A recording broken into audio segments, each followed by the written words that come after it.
हाँ, good morning class 10। ध्यान दो बाबू। आज हम लोग यहाँ से कंटिन्यू कर रहे हैं रिसोर्स प्लानिंग, है ना। इसमें तो जैसा कि वर्ड से ही क्लियर है, तुम्हारा रिसोर्स प्लानिंग दो वर्ड से मिल करके तुम्हारा बना है, रिसोर्स और प्लानिंग। रिसोर्स का मतलब हमारा संसाधन होता है और प्लानिंग का मतलब हो गया नियोजन।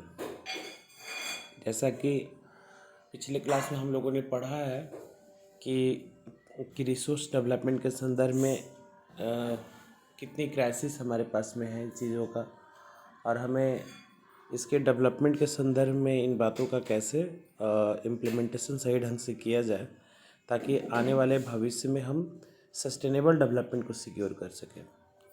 इट मीन्स दैट कि रिसोर्स हमारे पास में लिमिटेड है ना, बहुत ज़्यादा प्लेंटी ऑफ कंडीशंस में नहीं है। हालांकि जो नेचर्स ने गिफ्ट किया है वो तो प्लेंटी ऑफ था ही, लेकिन जनसंख्या का बढ़ता हुआ दबाव और लगातार कम से कम 2,500 से 3,000 जब से इन चीज़ों का यूटिलाइजेशन प्रारंभ हमारा हो चुका है, तो ये 2,500 3,000 ईयर्स तक जो एक कंजम्पशन हुआ है जिसमें चीज़ें थोड़ा सा अनइवन कंडीशंस में हुआ है, फ्लक्चुएटेड कंडीशंस में हुआ है, और डिमांड कहीं ना कहीं ज़्यादा हाई है, तो ये यूजेस कम है ना, एक्सप्लॉइटिंग फैक्टर्स यहाँ ज़्यादा दिखाई देता है, यानी कि संसाधनों का दोहन हुआ है, संसाधनों का शोषण हुआ है। तो इस संदर्भ में अब जब हमारे पास में लिमिटेड सोर्स है, जब हमारी डिमांड हाई है, तो अगर हम प्लान्ड वे में है ना इसकी रूपरेखा तय नहीं करेंगे तो अब भविष्य के लिए आप क्या बचाओगे, तो बात की बात है। सबसे पहला ये है कि जो अभी वर्तमान की जीवन है यही संकट में तुम्हारा है ना क्राइसिस में दिखाई दे रहा है, जाता हुआ दिखाई दे रहा है। तो इस प्रेजेंट जो हमारा जनरेशन है इसकी क्राइसिस कम हो, चीज़ें आसानी से उपलब्ध रहे और प्रॉपर डिस्ट्रीब्यूशन हो, जुडिशियस डिस्ट्रीब्यूशन हमारा हो, जुडिशियस यूजेस हो, इसको सिक्योर करने के लिए हमारे पास में रिसोर्स प्लानिंग का होना बहुत ज़रूरी है। तो एज यूजुअली तुम्हारे बुक में दिया हुआ भी है कि planning is the widely accepted strategy for the judicious use of the resource, यानी न्याय संगत तरीके से संसाधनों के विकास की बात इसमें होनी चाहिए, और उसके लिए एक यूनिवर्सल हमारी स्ट्रेटेजी होनी चाहिए, यानी कि सर्वमान्य रणनीति होनी चाहिए। और सर्वमान्य रणनीति को तैयार करने के संदर्भ में इसका जो प्लानिंग है वो हमारा नेशनल लेवल पर होना चाहिए, इंटरनेशनल लेवल पर होना चाहिए। मतलब ऐसे कोऑर्डिनेशन, नेशनल लेवल का कोऑर्डिनेशन बहुत अनिवार्य है, और इंटरनेशनल फोरम पर भी देखें तो इंटरनेशनल कोऑर्डिनेशन भी काफ़ी इंपॉर्टेंट इशू जिसमें दिखाई देता है। अब एग्जाम्पल के तौर पर जैसे तुम्हारे भारत के संदर्भ में ही चर्चा कर रहा है, तो तुम वर्ल्ड के अन्य देशों के बारे में भी स्थिति को आप परख लोगे, समझ लोगे।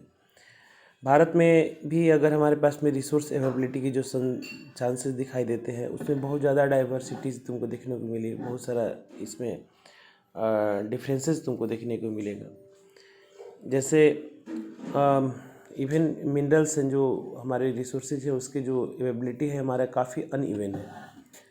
अब जैसे झारखंड का एग्जांपल ले लो, झारखंड में खनिज संसाधनों की कोई कमी नहीं है।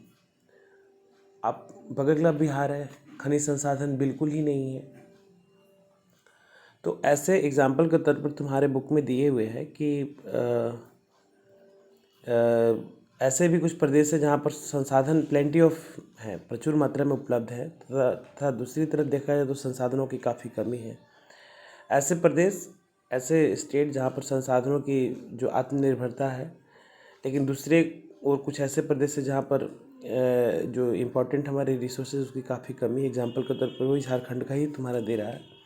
झारखंड, मध्य प्रदेश और छत्तीसगढ़ जैसे राज्य जो हमारे हैं, खनिज और कोयला के जो यहाँ पर काफ़ी प्लेंटी ऑफ अवेलेबिलिटी है, प्रचुर मात्रा में इसकी उपलब्धता है।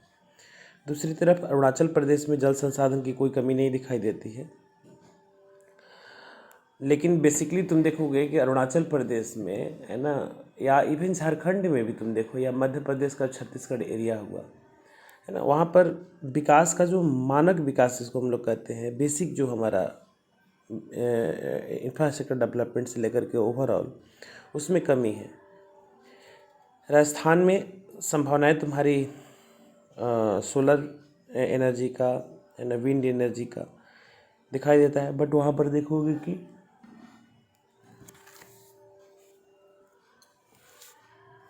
वाटर रिसोर्सेज की काफ़ी कमी है।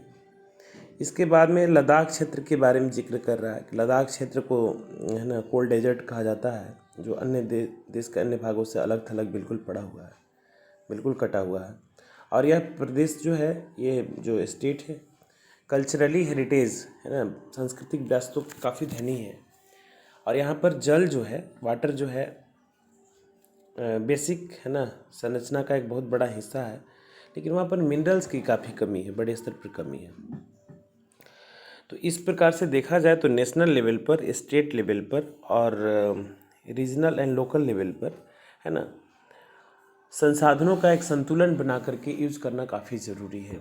अगर हम झारखंड मान लो कि कोल और जो भी आयरन एंड मैग्नीशियम माइका जो भी है वहाँ अवेलेबल हमारा है प्रचुर मात्रा में, वो पूरे भारत को देने से मना कर दे और झारखंड को कोई अन्य स्टेट कुछ चीज़ देने से मना कर दे, तो इसमें क्या होगा कि न झारखंड का ही डेवलपमेंट हो पाएगा, ना उत्तराखंड का हो पाएगा, ना मध्य प्रदेश का हो जा पाएगा।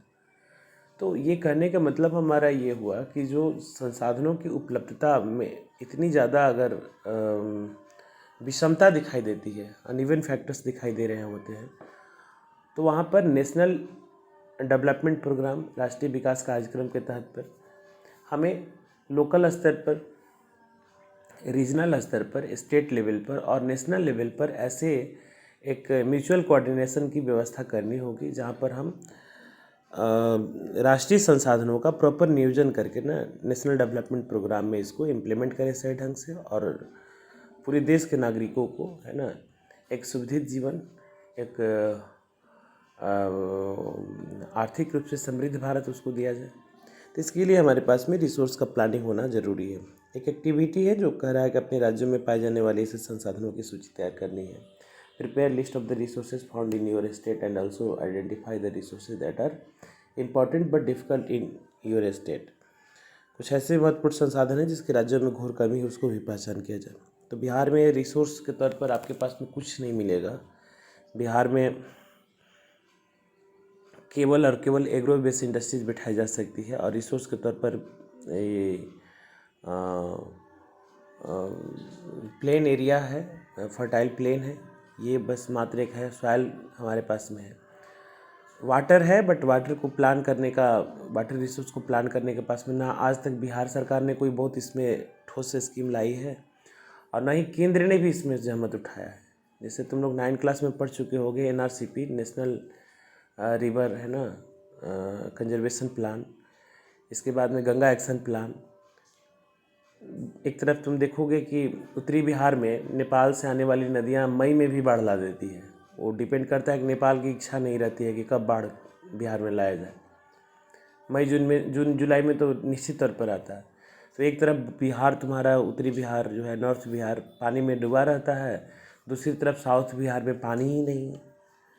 तो अब सरकार, अब 21वीं सदी में हम लोग हैं, इतने दिनों से हम लोग इस पर काम कर रहे हैं, इतने सारे एक्शन प्लान की बातें देश स्तर पर की भी गई है, बट वाटर रिसोर्स को ना मैनेज करने की कैपेसिटी जो है अभी तक सरकारें विकसित नहीं कर पाई है। जबकि अगर हम बिहार में वाटर को, रिसोर्स को अगर प्लान करके उसको यूज़ करने का प्रयास करें, तो बहुत बड़े स्तर पर हम हाइड्रो इलेक्ट्रिसिटी जनरेट कर सकते हैं।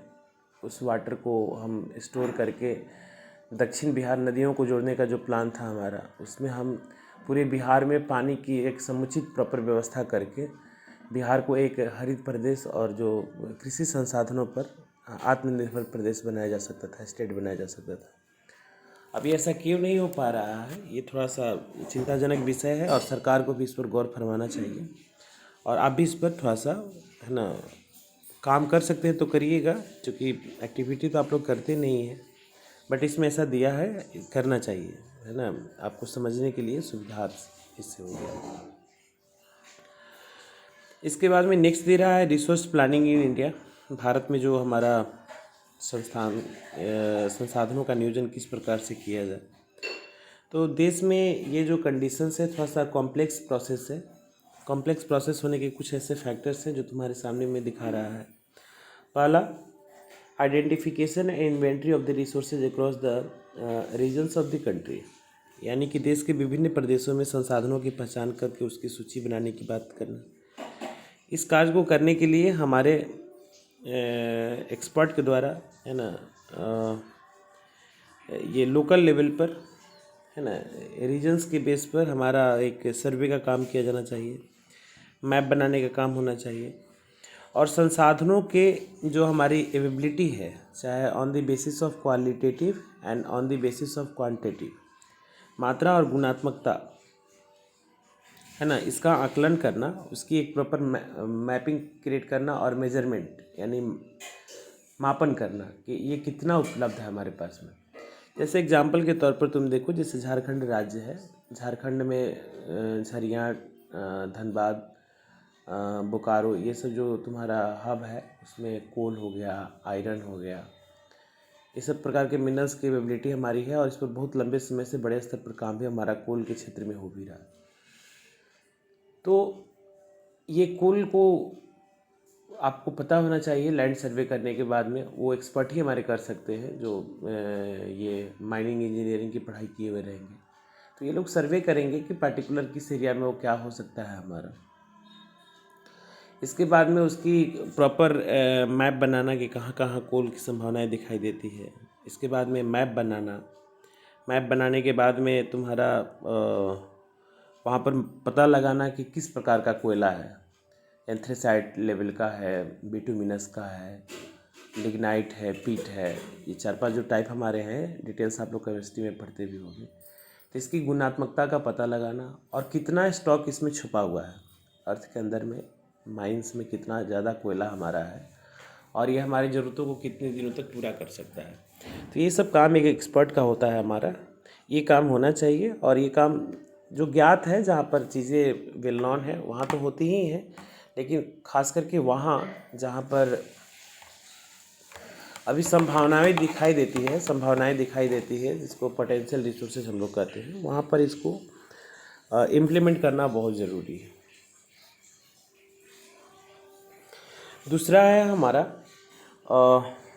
इवॉल्विंग अ प्लानिंग स्ट्रक्चर्स, है ना, endowed with a appropriate technology and a skill and institutional setup for the implementing resource development plan। संसाधनों के विकास के लिए बहुत सारे ऐसे प्रोग्राम योजनाएं लागू करने के लिए उसके पास में एप्रोप्रिएट टेक्नोलॉजी यानी कि उपयुक्त टेक्नोलॉजी का होना, प्रौद्योगिकी का होना बहुत ज़रूरी है। कौशल विकास कार्यक्रम होना चाहिए और संस्थागत नियोजन का एक प्रॉपर ढांचा होना चाहिए। जैसे मैंने कोल के बारे में कहा है,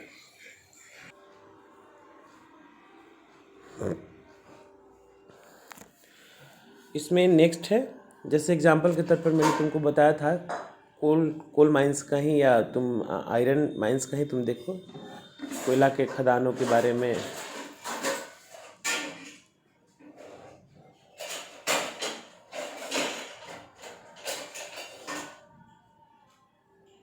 कोयला के बारे में या तुम्हारा आयरन माइंस के बारे में ही अगर हम देखें तो उसमें तुम देखोगे कि माइनिंग इंजीनियरिंग की पढ़ाई होती है। और एक झारखंड में तुम्हारा धनबाद में ISM है, Indian institute of mines, ISM Dhanbad उसका नाम है।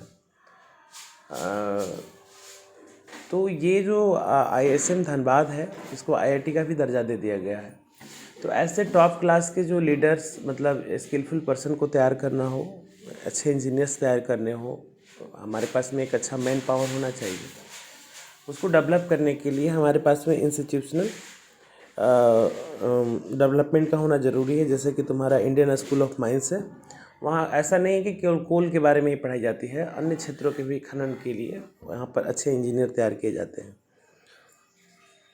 भारत में और भी जगहों पर माइनिंग, जहाँ पर माइनिंग की संभावनाएं दिखाई देती है, जैसे कि तुम्हारा नागपुर वगैरह का क्षेत्र है, राजस्थान का खेतड़ी वगैरह का क्षेत्र है, वहाँ पर भी ऐसे स्कूल ऑफ माइंस स्टेबल किए गए हैं, जो टॉप क्लास के जो इंजीनियर्स और जो ऐसे ब्यूरोक्रेट्स हमारे तैयार किए जाते हैं। तीसरा है संसाधनों की विकास योजनाओं के लिए राष्ट्रीय विकास योजना में एक समन्वय स्थापित करना, यानी कि इसके लिए एक नेशनल प्लान हमारे पास में होना चाहिए। देश के विभिन्न हिस्सों में अलग अलग ढंग से जो उपलब्धता हमारे संसाधनों की होती है, खनिज संसाधनों की होती है, उसमें एक प्रॉपर कोऑर्डिनेशन को लेकर के, है ना, एक ऐसे डेवलपमेंट प्रोग्राम का होना हमारा काफ़ी ज़रूरी है। और हम एक मैचिंग रिसोर्सेज के तौर पर उसको हम यूज़ करेंगे। ओवरऑल एक नेशनल प्लान बना करके हम म्यूचुअल अंडरस्टैंडिंग, म्यूचुअल ये कोऑर्डिनेशन के साथ में। इसके बाद उसने दे रहा है कि स्वतंत्रता के बाद में संसाधनों के नियोजन को लेकर के बहुत सारे ऐसे पंचवर्षीय योजनाएं, इसमें दो तरीके काम हमारे होते हैं। एक लॉन्ग टर्म डेवलपमेंट प्रोग्राम हमारा होता है और दूसरा हमारा शॉर्ट टर्म डेवलपमेंट प्रोग्राम हमारा होता है। तो ये सरकार ने इसको खाका खींचा है, जिसको पंचवर्षीय योजना, जो अभी वर्तमान में प्लानिंग कमीशन जो था पिछला, वो प्लानिंग कमीशन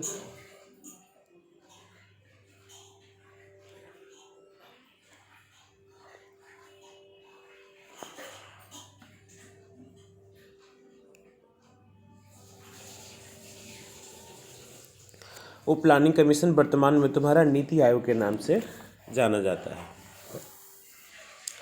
तो ये दे रहा है कि किसी भी क्षेत्र में विकास के लिए संसाधनों की उपलब्धता एक आवश्यक शर्त होती है, लेकिन अगर तुम्हारे पास में टेक्नोलॉजी अगर ना हो, अगर तुम्हारे पास में कोई संस्थागत, है ना, चीज़ें ना हो जो इस कार्य को कर सके, तो ये सब बातें बेकार है।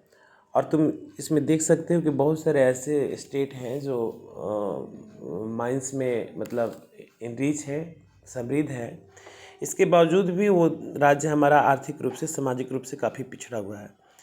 और कुछ ऐसे भी प्रदेश है जहाँ पर संसाधनों की कमी भी है, लेकिन इसका आर्थिक विकास और सामाजिक विकास जो है काफ़ी अच्छे ढंग का हुआ है।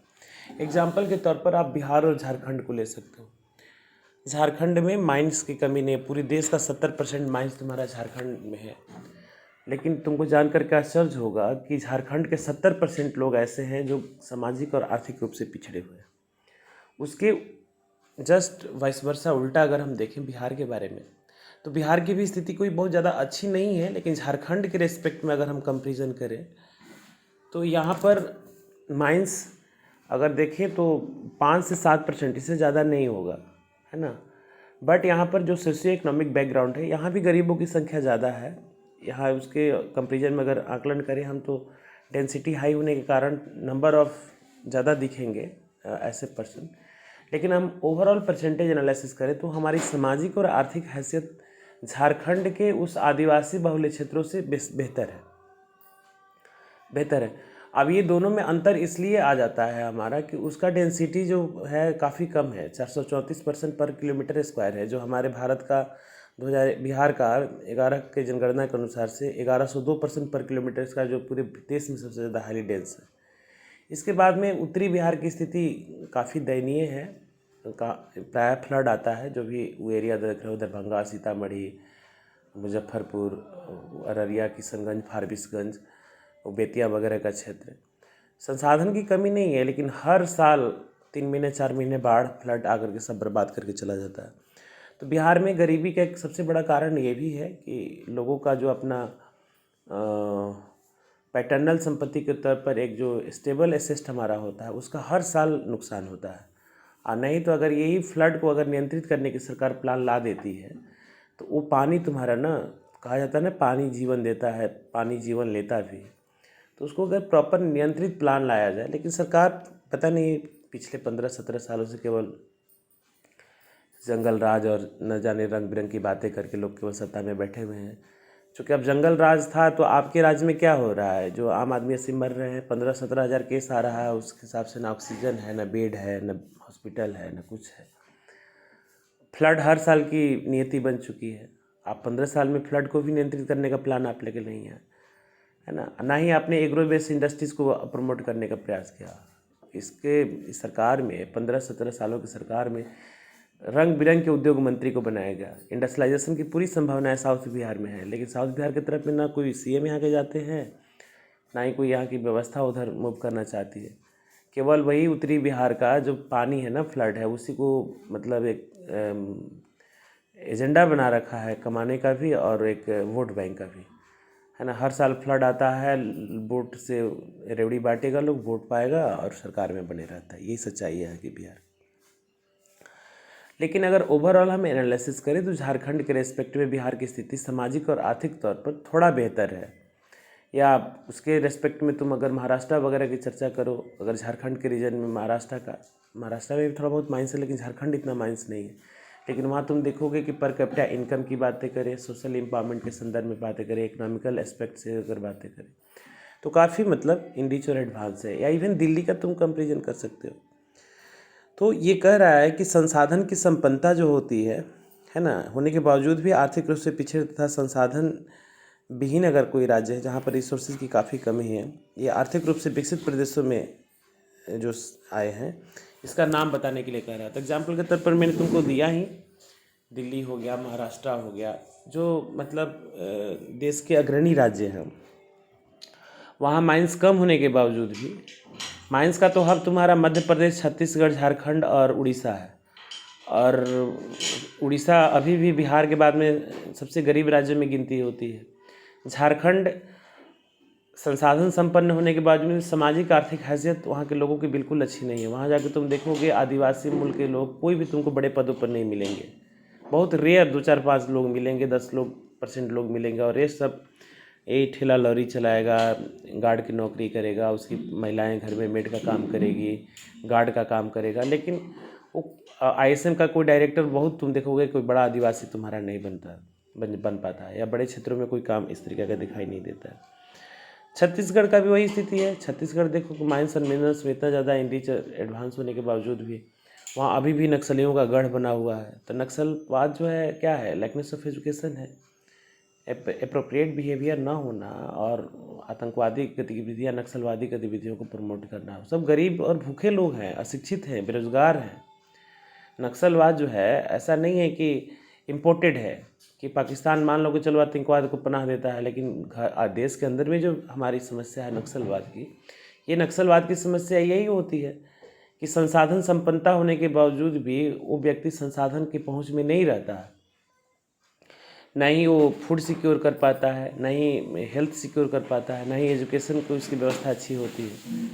अगर मान लो कि ऐसे मेन स्ट्रीम से भटके हुए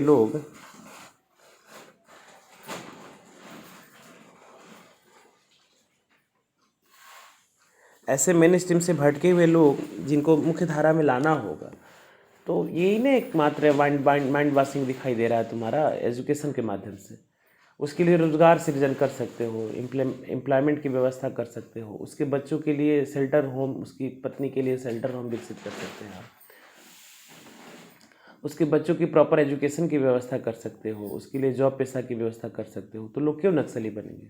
और तुम देखोगे कि ये सब जितने भी राज्यों के मैंने बताया कि संसाधन संपन्न होने के बावजूद भी नक्सलवाद, सामाजिक पिछड़ापन, आर्थिक पिछड़ेपन एक सामान्य घटना हमारी है, जहाँ पर यह स्पष्ट तौर पर बताता है कि संसाधन संपन्नता ही किसी भी राज्य के विकास के लिए हमारा पर्याप्त नहीं है।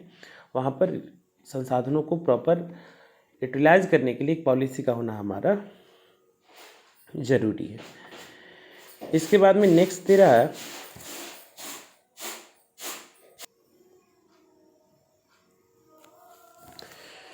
इसके बाद में कुछ ऐसे कॉलोनियल स्टेट का जिसमें जो विदेशी आक्रांता हमारे रहे हैं हिस्ट्री काल में, उसकी चर्चा कर रहा है। तो ये सब तो इतिहास की बातें हो गई है कि कैसे मुसलमान लोग मध्य एशिया से आए, भारत को लूट के लेकर के चले गए, रिसोर्स का ही नुकसान हमारा हुआ।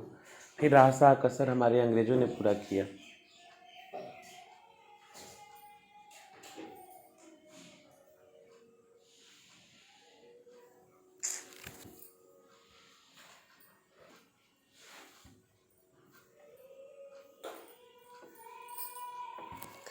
हाँ, तो ये कॉलोनियल स्टेट और जो भी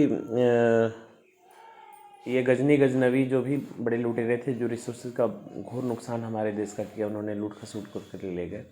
फिर ब्रिटिश ईस्ट इंडिया कंपनी की पॉलिसी तुम लोग क्लास 8 में पढ़ ही चुके हो कि कैसे वो रॉ मटेरियल्स है ना यहाँ से ले जाता था, सस्ते मजदूरों को ले जाता था, फिर तैयार मालों को हमारे ही बाज़ारों में बेचता था। और वो दिल्ली की शासन गद्दी पर भी जो लॉर्ड गवर्नर और गवर्नर जनरल का नाम तुम लोगों ने सुना होगा, जिसको गुलाम भी बना रखा था। तो उसमें यही था कि वो मतलब स्किलफुल लोग थे, नॉलेजफुल लोग थे, उनके पास में टेक्नोलॉजी थी, है ना, चीज़ों को ट्रेड एंड कॉमर्स की अच्छी जानकारी थी, हम लोग से पहले जगे और वो देश का एक बड़े स्तर पर हमारा एक्सप्लॉयटेशन भी किया। तो दे रहा है कि भारत में जो विकास की सामान्यतः संसाधन संपन्नता और उसके डेवलपमेंट को लेकर के संसाधनों की उपलब्धता पर ही आधारित नहीं रही है, बल्कि इसमें बहुत बड़े स्तर पर प्रौद्योगिकी यानी कि टेक्नोलॉजी और मानव संसाधन की गुणवत्ता और इसके ऐतिहासिक अनुभवों का भी बहुत बड़ा योगदान रहा है। जिस समय के बदलते दौर में चीज़ों ने सीखा कि ये सब लुटेरे आ करके लूट रहे हैं, तो क्यों ना हम अपने देश में संसाधनों का विकास खुद से करें और इन चीज़ों को आगे बढ़ाने का प्रयास करें।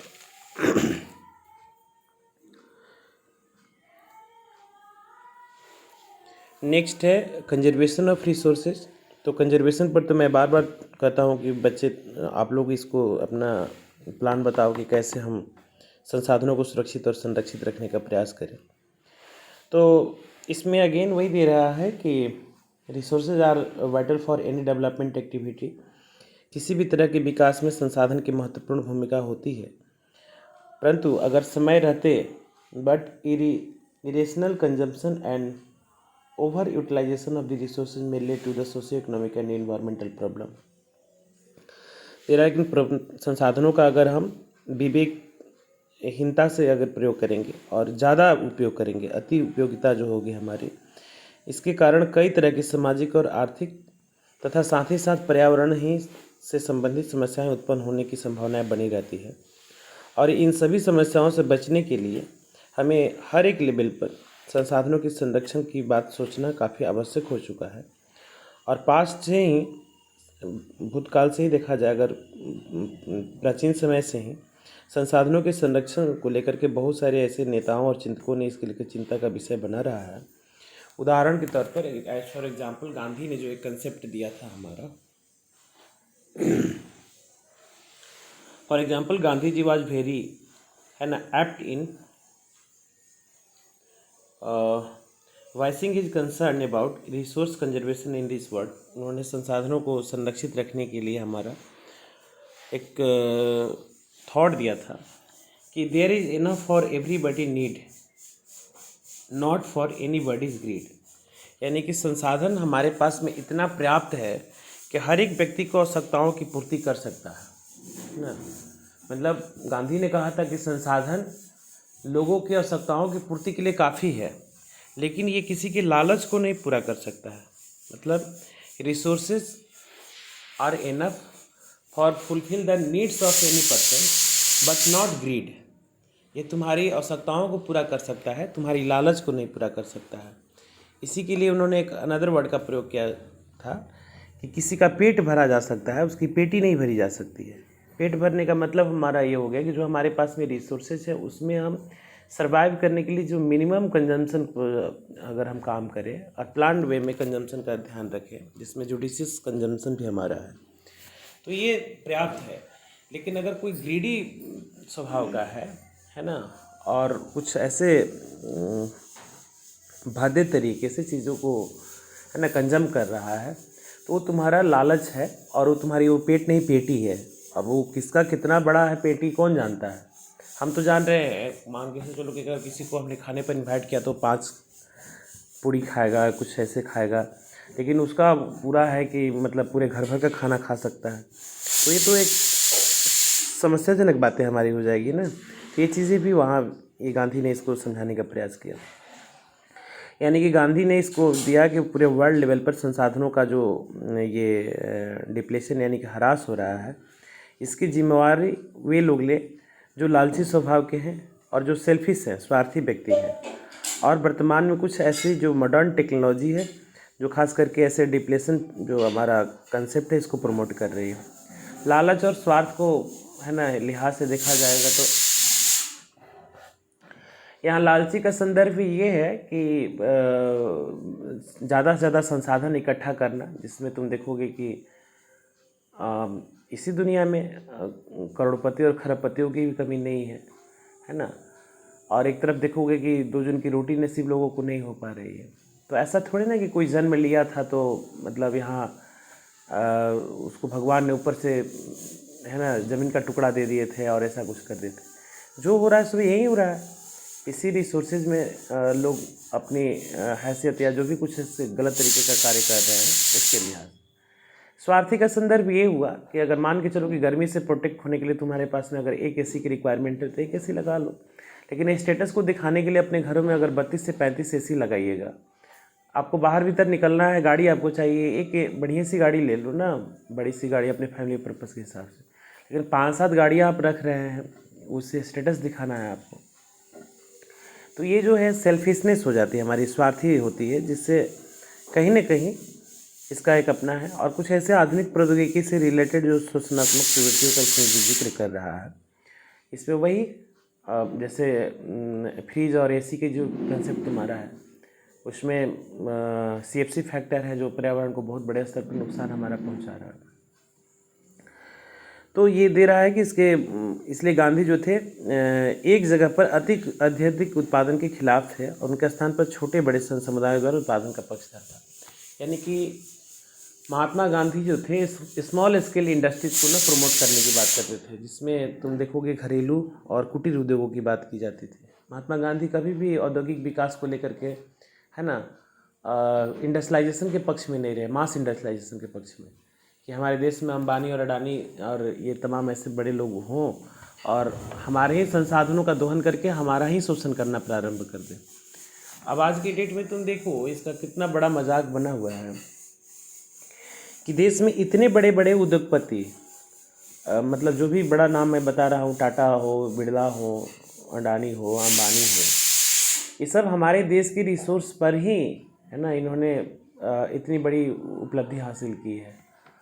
और आज देखो कि पैसा का मतलब एक कमर्शियल यूज़ या बेनिफिट्स प्राप्त करने का जो कार्य है IPL में हो रहा है। IPL का बजट जो है लाखों करोड़ रुपए का बजट है। अब सोचो कि कितना मतलब सेल्फिश लोग हैं और कितना ज़्यादा मतलब सेंसलेस लोग हैं, दिमाग इनके पास में बिल्कुल लगता है कि है ही नहीं। अगर ये एक साल अगर न कमाए तो कौन सा बड़ा नुकसान होने वाला है। IPL से एक साल अगर नुकसान न मतलब फ़ायदा न कमाया जाए और ऐसा सोच लिया जाए कि जो भी इसका बजट है वो भारत सरकार और राज्य सरकारों को ग्रांट कर दिया जाए, तो मैंने क्या ऐसा नहीं हो सकता है। लेकिन तुम सोचो कि ये सब बड़े जो प्रभावशाली लोग हैं जो पैसे पावर से काफ़ी मतलब जो ये अपने आप को सेट कर चुके हैं, ये देश जब संकट में आता है तो इनके पास में इन समस्याओं से लड़ने के लिए, इन समस्याओं से मतलब इसमें समाधान निकालने के लिए इनके पास में कोई प्लान हमारा नहीं होता है। जो ये कहीं ना कहीं गांधी का जो शक था बिल्कुल सही था, लेकिन गांधी का शक और गांधी के सिद्धांतों को मानने वाला है ना देश में अब कोई नहीं बचा है। उसी गुजरात से जहाँ गांधी थे वहीं गुजरात के मोदी हैं, अमित शाह हैं। आज देखो स्थिति क्या है, चंद मुट्ठी भर राज्यों को चुनाव जीतने के लिए पूरे देश को है ना कोरोना में झोंक दिया लोगों ने, 4-4 लाख केस आने लगे।